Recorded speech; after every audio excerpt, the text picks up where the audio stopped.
breaking, 5 cops assassinated after following Obama's old order to leave this month thing behind. Something needs to be done about groups like Black Lives Matters.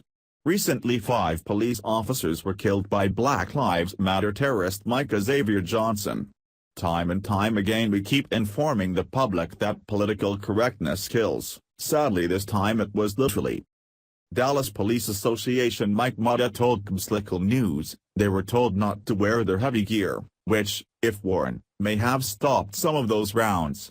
Logically this can say that because of this command, that could be the reason that cost these police officers lives.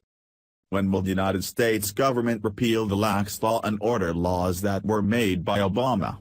Facts are facts, the way that Black Lives Matter conducts their business are acts of terrorism. Similar tactics they use are what the Palestinians use when they terrorize innocent Israelis.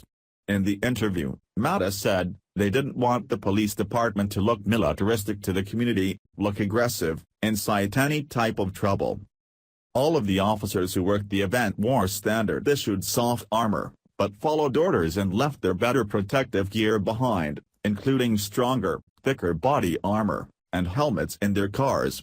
Again this needs to change to protect the men and women who protect the citizens of the United States of America.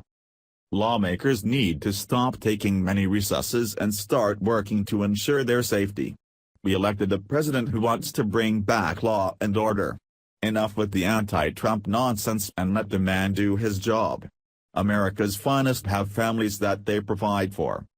Dallas officers told to leave armor behind before attack. Dallas, Texas, Dallas police officers who worked the Black Lives Matter rally July 2016, were not allowed to wear certain armor because it would look too militaristic, according to Local. The political correctness might have cost them their lives. 5 police officers who worked that rally were murdered by Black Lives Matter terrorist Mike Xavier Johnson. Dallas Police Association Mike Mata told Local News, they were told not to wear their heavy gear, which, if worn, may have stopped some of those rounds. In the interview, Mata said, they didn't want the police department to look militaristic to the community, look aggressive, incite any type of trouble.